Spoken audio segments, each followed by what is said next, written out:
Oh, you can trade.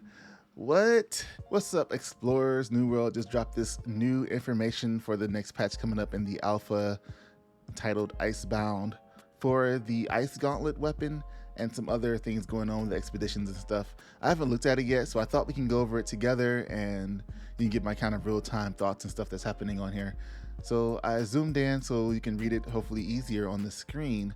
So let's go ahead and jump into it. So, Icebound, Spotlight, new weapon, Ice Gauntlet. We've introduced a new magic gauntlet weapon that harnesses the elemental power of ice. The Ice Gauntlet attack scales off of intelligence. Adventurers will be able to progress through 2 mastery trees, allowing the player to manipulate ice magic in different ways.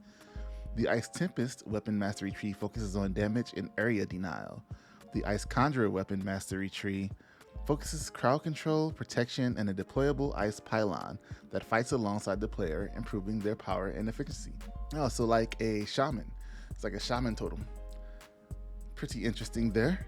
The Ice Gauntlet Legendary Quest is for level 60 adventurers, and they can speak to Ranger Heatley in the Great Cleave to begin this quest. Players will venture on a quest to find a mysterious artifact that holds the power of winter in the palm of one's hand. Nice. So to even get the Ice Gauntlet, oh, Rhyme Lash, you're gonna have some faction control points. Faction control points to incentivize PvP action and make the influence race more interesting. We've added the ability to fight over forts in a territory outside of wars. So it's a new faction control type thing. Capturable points have been placed in all territory forts. Players can capture these points by having more members of their faction inside of the point than other factions. Forts that have been captured will remain captured until a different faction either claims the fort themselves or wins a war for the territory. Players will need to be flagged for PvP to enter any claimed fort. Control points will be activated 60 minutes after a war or invasion is completed.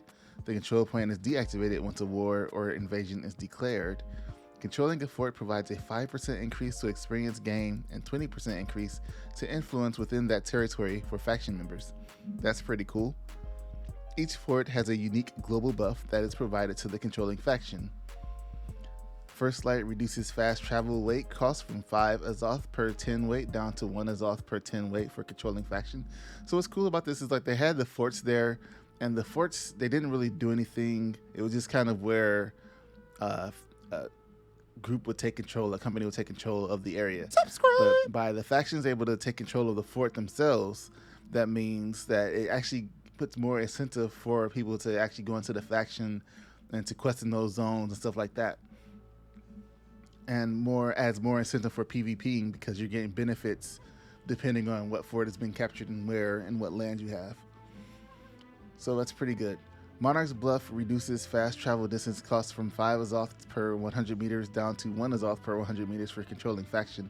I always kind of wonder how you can tell a meter on a map in these games. Like, I feel like every map's distance is different, every game's distance is different. So it's weird to be like 100 meters and we're just all supposed to automatically know what that is. Windsward increases volume of items gained when gathered by 5% for a controlling faction. But I do want to mention that it does tell you, like if you put a marker on a map or something like that, it does tell you the distance of how far it is away from you. So you can convert meters into whatever you need to figure out how far it is and how much it's going to cost. So if Aerofall reduces trading taxes by 5% for a controlling faction, Brightwood reduces housing taxes by 5% for a controlling faction. Cutlass Keys reduces base Azoth cost of fast travel by 50% for a controlling faction. That's a huge percent. Weaver's Fin increases coin, experience, territory standing, and faction token rewards for faction missions. Restless Shore increases coins, experience, and faction tokens rewards from corrupted breaches. Morningdale increases coin and experience. Ebonscale Reach reduces refining taxes, and Reekwater reduces crafting taxes, both by 5% for the controlling faction. There's a new expedition, so this will be the 3rd dungeon that they've put into the game so far. I feel like they already had these lined up because they're just throwing these out like every month. Legatus Fulvius in Reekwater wants to see a local threat neutralized.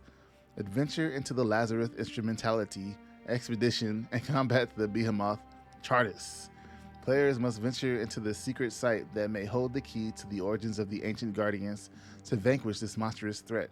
So I hope Chartis isn't that like big enemy that we've seen all the time with the helmet on its head. Like I hope it's actually like a new enemy with a different design, because a lot of these enemies we've seen so far in the dungeons have been enemies that we fought other places on the island.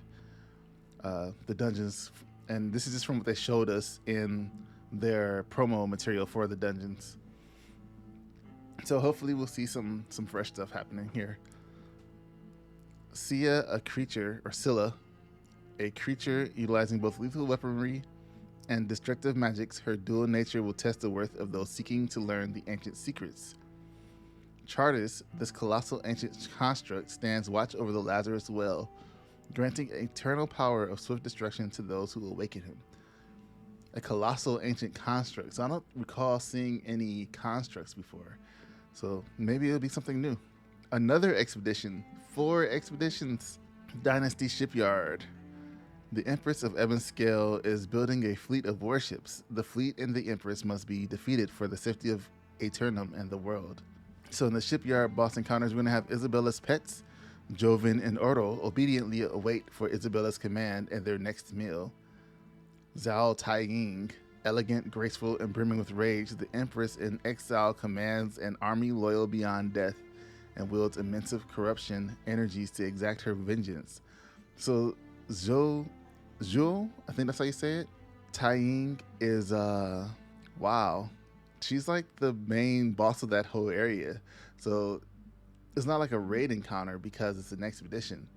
So it's pretty interesting that you fight her in this expedition, because she's the boss of that whole new area they added, the Ebon Scale area. Like that's her area. Like that's her. New system achievements. Achievements are a way of keeping track of and rewarding various player actions. As players perform this action enough times, the related achievement is completed automatically. Oh, they add achievements. Nice. With the April release, there are over 400 achievements in the game, with more to follow. Players can examine all the achievements at any time by clicking on the new achievement tab in the character screen. While all achievements are listed, including for brand new players, some are temporarily hidden behind a hint. The UI also has a summary of how far the player has come in completing different achievements and a display listing all achievements. When any achievement is 75% complete, a player will receive a UI alert that achievement is near completion. When an achievement reaches 100% completion, players will get a UI alert celebrating their completed achievement. So the team has really been working hard implementing things like this into the game.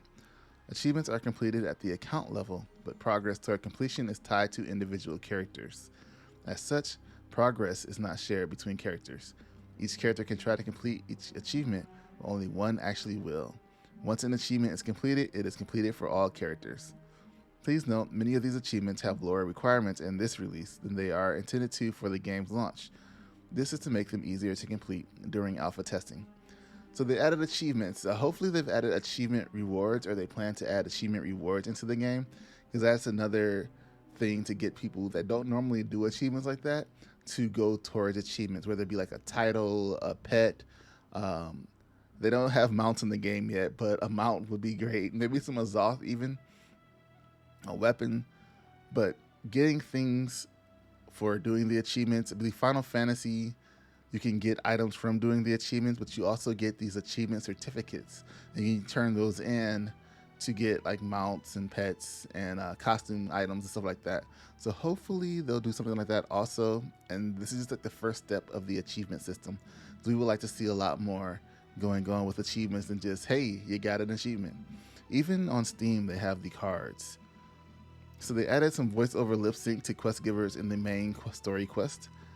PvP faction missions. They introduced a new style of PvP mission, which requires players to complete missions in contested areas where their faction opponents will be competing to accomplish their own objectives. PvP faction mission rewards are now tuned to more accurately reflect the risk level and time invested required to complete each specific mission. Each faction now has their own mission types to better immerse players with their chosen faction. So that's cool, because before, all the factions were like, they were just like everybody doing the same thing. Everybody go scout this area, everybody go attack this. But if you look at like the factions themselves, like I know this is one of the things I think I mentioned also in my original alpha, not alpha, but the preview test forums when they were talking about the preview test stuff, is that the quest that we get from the factions should reflect more on the faction itself. So if I'm a syndicate member, which I am, then I should be doing quests that more towards what a syndicate person would do, more sciencey type, researching, exploring some areas type test. The other factions whose name are not important to me, let's call them the yellow faction and the green faction because we don't mess with those.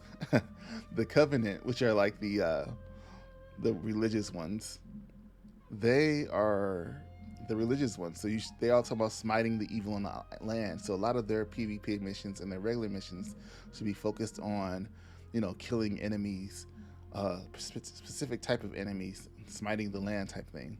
And then your other ones, the green guys, they need to be focused more on just killing everybody and taking over land, taking over territory, stuff like that. So hopefully we'll see a lot of that happening. PvE missions are now multi-step across all territories except for Shattered Mountain, Great Cleave, and Eden Grove, and are designed to give players a curated tour to locations that fit their selected mission type. Territory control incentives. We added a number of benefits for all members of a faction that control the territory, as well as some additional rewards for the controlling company. Any two settlements controlled by the same faction will have their settlement storages linked. No way! Players can transfer items from a storage linked to their current location for a coin fee. Nice. It's even more incentive for people to hold on to the territories for factions, for people to participate in these faction wars. So you can transfer stuff. That's a nice change. Added a resource cart to each town that provides members of the controlling faction with small amounts of ore, hide, wood, fibers, food, or oil, as well as small amounts of refining reagents such as tannin or sandpaper. Good. That's cool. A resource cart. When territory taxes are delinquent, all company and faction bonuses are disabled. Oh, and there's a penalty, so you just don't get to reap the rewards. You got to actually pay your taxes. The existing benefits for settlement control still apply as well. There are faction bonuses, 10% increased gathering volume in controlled territory, plus 50 luck in controlled territory, and company bonuses, 70% fast travel discount to controlled territory, 30% reduced taxes in controlled territory, and 20% reduced house purchases cost in controlled territory. So not only does it give you a bonus for being a part of the faction, but if you're a part of the company, which is like the guild, you're going to be able to get even more benefits to that, which might end up messing with the balance a little bit, I feel, as if you have one guild that's controlling a lot, you're going to see a lot of people want to join that particular guild. It's a good incentive for people to join the companies or the guilds, but I feel like it can lead to an imbalance in the server. Even though the guilds technically work together when it's time to do, wars, stuff like that, anybody can set up a war. It's not like, whoever takes over the town. It can still be a heavy-handed type thing. So we'll see how that works out as far as having those company bonuses. So progression updates, updated milestone rewards. We added some new rewards for leveling and updated the levels at which some current rewards unlock. The presentation of these milestone rewards has been updated for clarity. I want to kind of go back to the companies also because in a situation where one of the companies is the lower end of the stick, then that's a super, super imbalance. It means you might not see a lot of people making that company or joining that company because they're not getting the rewards. As we looked at, a lot of times people tend to go for the easiest option. So they hop on a server and they see, oh, it's all purple. Then they're going to try to join that syndicate faction so they can reap the rewards. Hopefully people will want to do what they just want to do based on the company, the faction that they like, and choose based on that versus based on the rewards they get. That would be the ideal. And then, if more people come, they'll be able to take over, maybe let's have a good group of 50 people to do the faction wars and stuff like that they can use to take over stuff. That's all you need is 50 people. 50 people to be good and want to take over everything. Okay, players can access milestone rewards for the view leveling rewards button on the attribute screen. Added Tier 2 and Tier 3 Azoth staffs that unlock through main story quests at level 30 and 40. Tier 1 Azoth staff can close breaches up to level 25. Tier 2 can clear breaches up to level 35. And Tier 3 can close corruption breaches up to level 65. Players can now unlock tiers of their camps at levels 5, 15, 25, 40, and 55 for Tier 1, 2, 3, 4, and 5 through specific quests in the world. So the camp levels are unlocked through quests. It was just leveling up. And that's interesting. Fourth consumable slot now unlocks at level 25 instead of 45. And the player's first house is now unlocked at level 15, second house at level 35, and third house at level 55, down from 20, 40, and 60 previously. I thought 20, 40, and 60 were good levels. They didn't have to really lower those. You know, I don't think it takes too long to get to level 15, so it does just make people work for it. It's just a house. Loot and gear renamed shields from the faction shop and replaced them with faction-specific shields. Faction ice gauntlets are now available. We are continuing to add more visual variety to our armor sets. Updated visuals to all weights of tier 5 armors, high-level corrupted, lost, and angry earth enemies all have a chance to drop armors with themed styles. Nice. Elite corrupted creatures and elite points of interest have updated armor styles to drop. That's good, because they definitely need some armor styles specific to enemies that drop things. So you can be like, oh, I got this item for this from this specific elite. Added named items to new expeditions. Each expedition has a variety of exclusive random drops, and each boss in the expedition has their own selection of special items they drop. That's normal for dungeons, so it's good that they've added it into expeditions. Increase the minimum gear score that can drop from creatures of a particular level, which will slightly increase the likelihood of players getting more desirable gear scores on their drops as they level their character and fight tougher enemies. Added a unique set of output rush specific named armor and weapons that appear as rare drops from the outpost rush reward chest.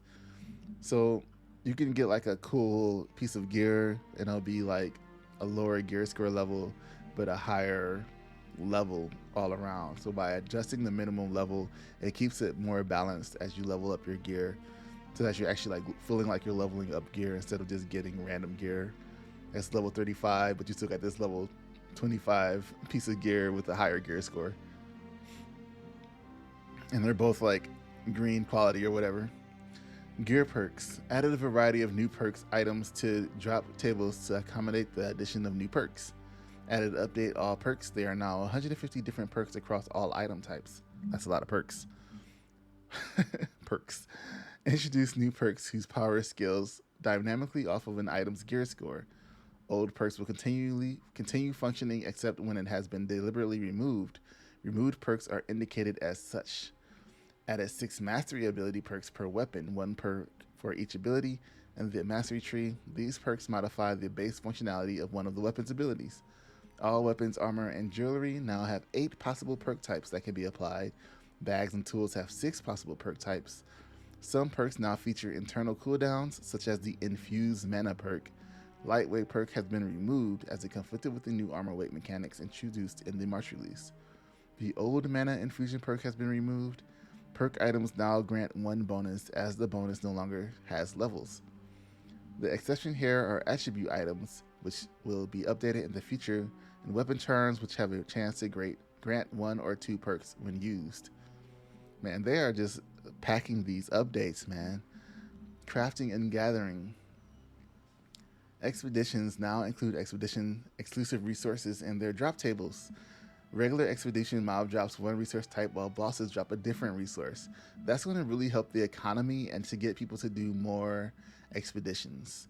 That's good. That's a good change. These resources are used to craft replicas of the non-named expedition exclusive equipment, enabling crafters to create powerful items with guaranteed perk outcomes. However, the gear score on these items still rolls, so it's possible to get items that vary in power. These resources can be traded between players on the trading post. Nice. Jewel crafting recipes now require jewel crafting components, which enable the same gear score range to be crafted onto trinkets that was previously only enjoyed by other crafted equipment. I didn't know equipment enjoyed things. Components are things like chains for amulets, bands for rings, and hooks for earrings. The components are crafted first and then combined with a gemstone to create the trinket. Added carnelian gems to ore veins and corresponding gem cutting recipes to the stone cutting station. Carnelians, I think that's supposed to say to the stone cutting station. Carnelian gems aren't used in jewel crafting yet, but can be socketed onto items for a bonus effect. In weapons, they turn on Taunt, which puts players on the top of the threat list to enemy AI. To a select set of abilities, Reap, Final Stand, Shield Bash, Shockwave, Vault Kick, Riposte, and Berserk. Oh, I thought it was adding on it, but those are the abilities that it adds Taunt to on the weapons. In armor, they reduce the amount of threat a player applies. Interesting.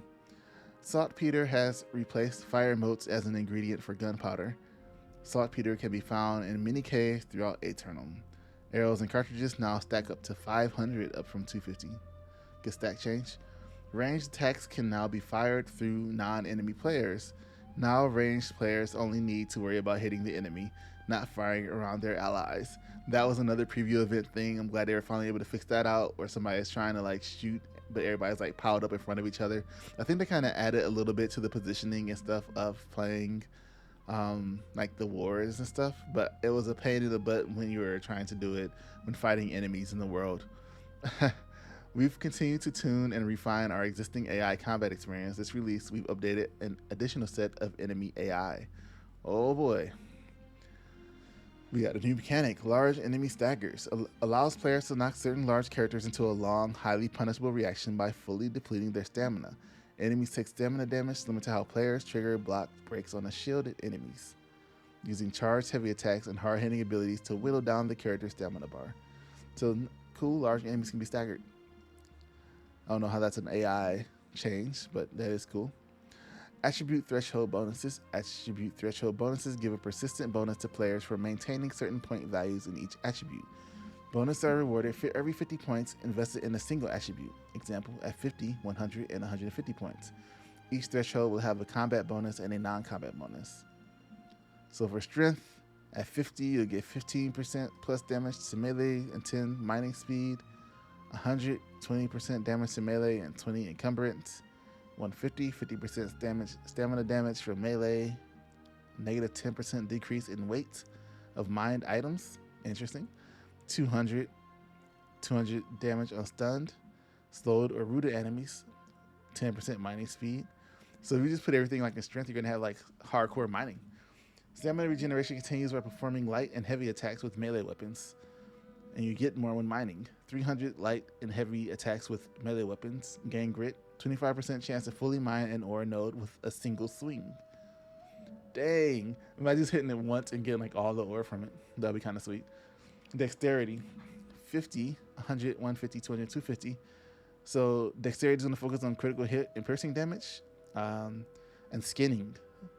So that'll be your crafting. And as you go, 300 ammo has a 15% chance of being returned. Guaranteed critical hit after a dodge roll. 10% yield increase when skinning. Skinning speed, weight, and items. No, hitting it once and skinning everything. I guess because it's more of like a charged down type effect. Intelligence contains harvesting speed and increases damage to light and heavy magic attacks. Critical damage, elemental damage. You get 10 mana after a dodge. 30% duration to damage with time spells. 30% damage on first hit on full health target. And then your 300 is going to be minus 10% reduction in exhaust travel costs. Focus is going to focus on fishing. So we got 10% and mana regeneration rate. Of course, focus is what you need for spells and stuff like that. So at 150, you'll get plus 20 to healing. And then at 300 for your fishing, you'll get a 10% cooldown reduction for in fast travel. And it's like way to fishing line tension, stuff like that. Constitution is all on your health and stamina, and that will affect logging speed. So first start off with 10% logging speed, and then at 300% or 300 points, you have 25% chance to chop down a single tree in a single swing. Dang, imagine chopping down a tree in one swing. That's even crazier than getting all the ore. 30% duration of stun, slow, and root spells. 80% damage reduction when full health. Wow. Of course, when you get hit, you lose that, but still. Plus 10% yielding increase when logging. All right, so they did some balances for some of the weapons. Got a hatchet balance where they added a 4th hit to light attack chain, decreased light attack damage for first 3 hatchet attacks by 5%. So it got a little buff and a nerf. Desperate Refresh passive ability reduced cooldown reduction per hit from 20% to 5%. Previously, while at low health, players could reduce their cooldowns completely in 5 hits, resulting in the ability being too powerful. So they super nerfed that one. Accumulated power increased this duration of status effects from 2 to 3 seconds, and added functionality to have it be consumed on the next attack. This will incentivize either getting to the 4th attack in the chain or transitioning to a heavy from the 3rd attack. They really, hatchets were kind of OP in the test build, but they have really nerfed the crap out of hatchets in this alpha. Refreshing throws. 10% CDR reduced to 5% CDR when hitting an enemy with an active debuff. That's cooldown reduction. Let's see. Musket. Standard attack damage increased by 15%. Shooter stance attack damage increased by 5%. Muskets got the super buff. Powder burn damage 10%. Power shot attack increased by 15%. Stopping power damage increased by 10%. Marksman CDR reduced from 35% to 25% for 3 successful hits on the same target while in shooter stance. Dang, cooldown reduction got reduced. Marksman. So if you like your muskets, you got super buffs. Fire Staff. The Fireball updated the skill so that only the base hit will reduce cooldown, and the cooldown reduction was reduced from 10% to 7%. Let's see. Closing in on Bow. This upgrade would now only apply cooldown reduction on initial hit, not over the duration of the status effect. And Warhammer. Acceleration upgrade. CDR against debuff targets reduced from 10% to 7%. You got some UX UI changes, it looks like. Oh, you can trade. What? I kind of like the idea of having to drop your stuff on the ground and I was playing with Brian from Work to Game in the test build, and to pick up something, to trade him something, we had to go find a safe spot around the wall, around the corner. Hey, come over here to this wall. I got something I want to give you. Then I dropped the bag of stuff, and you had to pick it up real quick before anybody grabbed it. That's pretty fun. But now they actually got trading. I have to go back to just dropping stuff on the ground. Secure player-to-player trading. Player-to-player trading allows players to initiate a secure, synchronous trade of coin and up to 5 items at once with another player. To trade with another player, use the social actions menu through the chat or through social menu. Players must be within 2 meters of the other player in order to trade. There is a lock-in step and a confirm step as a countermeasure to trade sniping. Those are pretty basic in games now, but they've added trading. Dang. Dropping stuff on the ground was great. Players can now lock their favorite items, which will add a little padlock icon to the menu that can't be salvaged unless they are unlocked. Now you can salvage your crafting batches in comfort and security. Players can now see their average gear score in the stat area at the bottom of the screen. Okay, cool. And some UI visual updates, updating quests on the map to improve and consolidate UI elements for players. Added the following sorting categories for quest objectives: closest, easiest, territory, and type of objective. Cool. Camera depth of field. We made an update to the foreground elements like the character when applying depth of field effects to blur the background.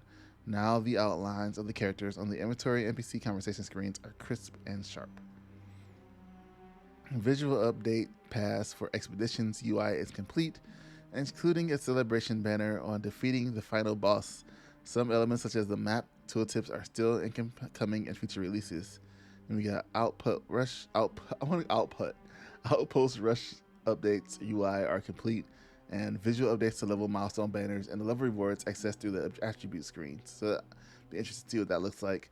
And then we got a couple of screenshots here, which looks pretty cool. This mask looks pretty amazing. This chest piece, looks all right. Not this part in the middle, but it looks all right. And then this one doesn't want to load. I guess it's broken.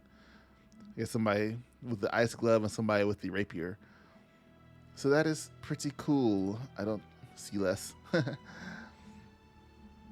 that's all for that. What do you guys think of those updates? They're pretty crazy. They really go. There's some big updates happening. Like, that is a lot that they put out this month. They're really doing it up. Let me know what you guys thought in the description. We can talk about it there in the comments. And I'll see you guys in the next video. Thanks for watching.